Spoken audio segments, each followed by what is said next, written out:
Hi Cambridge class, today we're going to do some work on commas again, but the learning objective is slightly different. It's to use commas to give a sentence two different meanings. Today you will look at two sentences that are the same. You will need to work out where to put commas so that you have two completely different sentences in terms of the meaning. In the above example, a comma has been used in just one of the sentences. Sometimes both sentences will need a comma, but in a different place, in order to create sentences with very different meanings. So sometimes you'll leave one without a comma and put a comma in one, and sometimes you'll have to put a comma in both, but in different places. Let's look at this first example. When the lightning turned incredibly bright, people began to get scared. We need to create sentences with different meanings by adding commas. Do both sentences need commas in different places, or does just one of the sentences need a comma or more than one comma? Think about what you want your meaning of your sentence to be.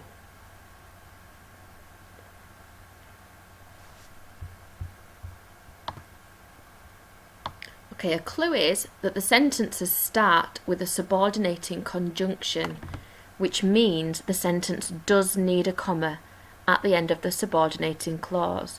Where does the subordinating clause end? When the lightning turned incredibly bright, people began to get scared. So it's when the lightning turned incredibly bright, comma,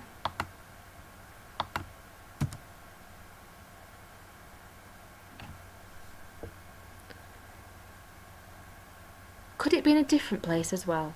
When the lightning turned incredibly bright, people began to get scared. Could the people be incredibly bright? If the people were incredibly bright, then where does the comma need to be for the end of the subordinate clause? When the lightning turned, comma, so when it got worse, incredibly bright people began to get scared.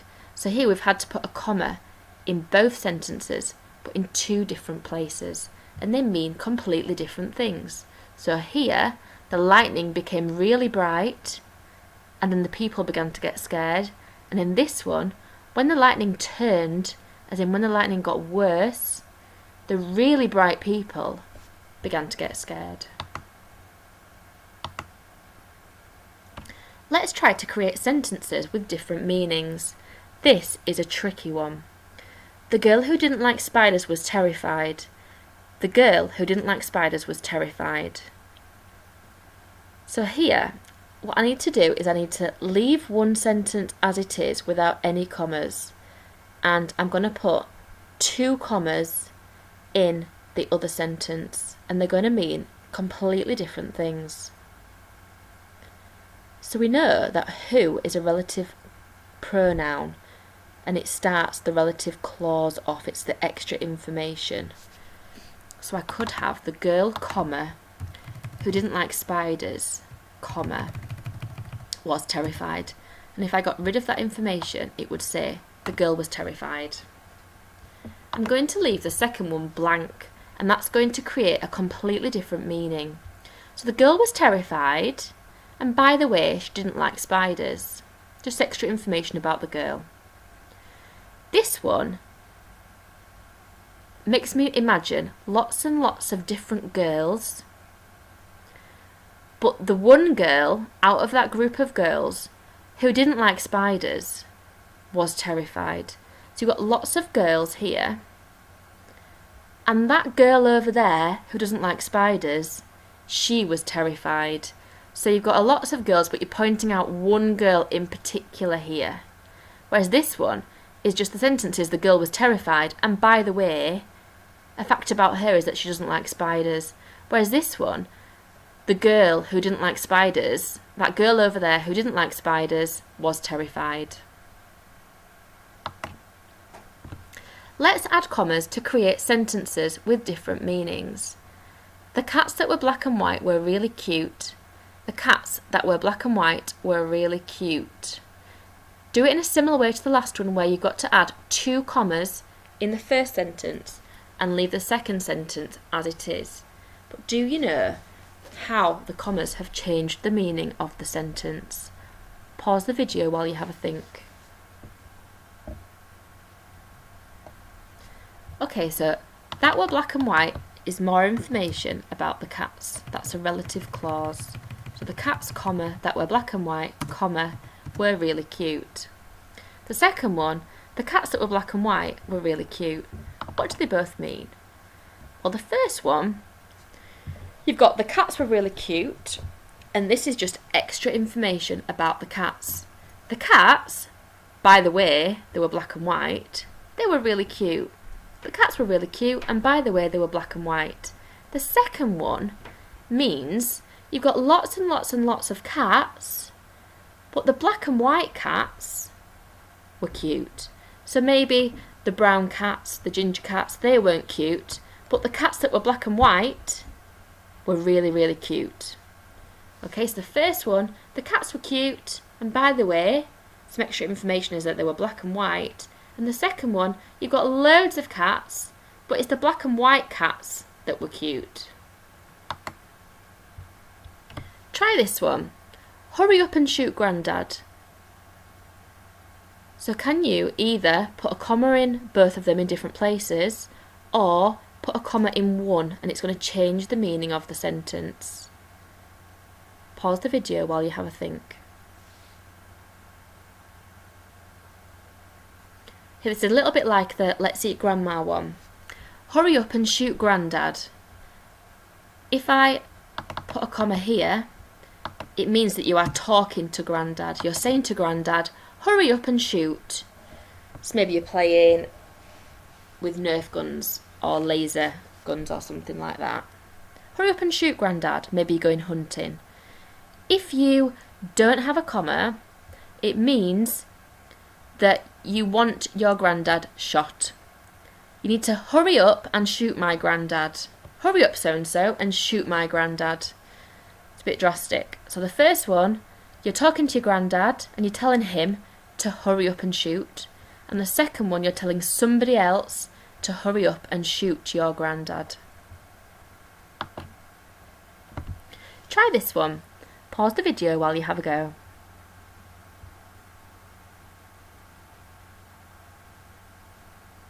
Okay, so the first one, I'm going to add some commas.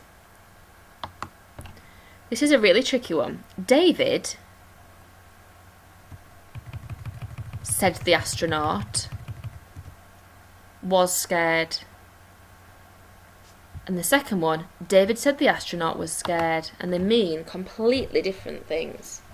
So in this one, David said that the astronaut was scared, but in this one, it's the astronaut that's speaking. David was scared. So the astronaut is saying David was scared, but here David is saying the astronaut was scared. That's really important for why we need commas. Try this one. She found to her horror films were boring. She found to her horror films were boring. She found to her horror films were boring. So a clue, each sentence needs a comma but in a different place. Pause the video and see if you can find two places for the commas. Okay, she found to her horror films were boring. So she realised that films were boring and she was horrified by what she'd found out. Second one, she found to her horror films were boring. So in her opinion, horror films were boring, but here, to her horror, films in general were boring. Okay, two to try. See if you can put commas in the right places to change the meaning of the sentences. Pause the video while you have a go.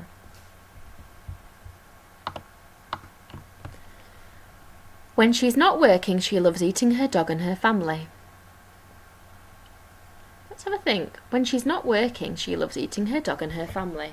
We definitely need a comma in there because when is a subordinating conjunction. So where is the end of the subordinate clause? When she's not working, comma, she loves eating her dog and her family. Does she like eating her dog? And does she like eating her family? If she doesn't, then we definitely can't leave it like this.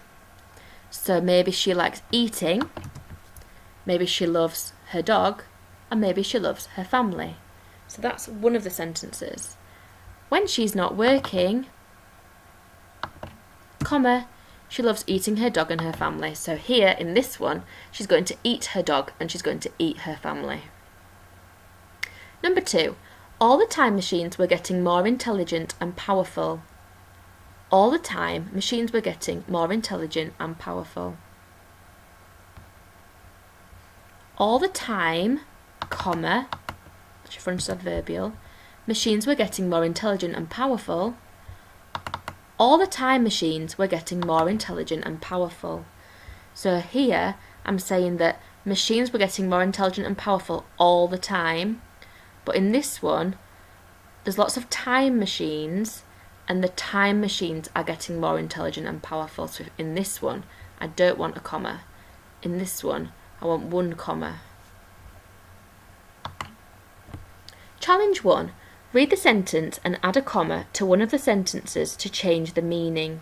And can you explain what each sentence means? So add a comma to just one of the sentences to change the meaning.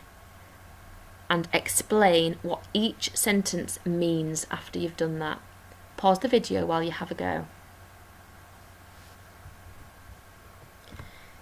This is a little bit like the David one from the previous few slides. Bill claims Joe is the best bowler in the team means that Bill is saying that Joe is the best bowler in the team.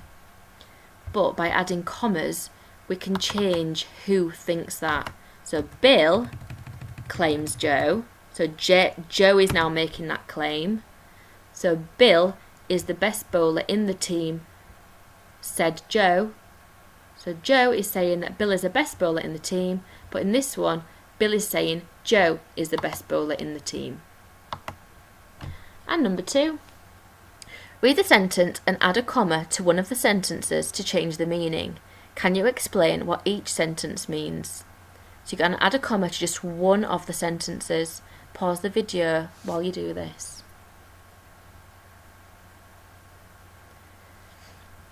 So we are going to learn to cut and stick kids. Without the comma, it means that you're going to cut kids and stick them together. The second one, we are going to learn to cut and stick kids, and you are talking to the kids. So kids, today we are going to learn to cut and stick. It's a very tricky concept. I hope you are getting it. We've got one more lesson tomorrow on commas and hope you'll feel more confident by the end. Well done.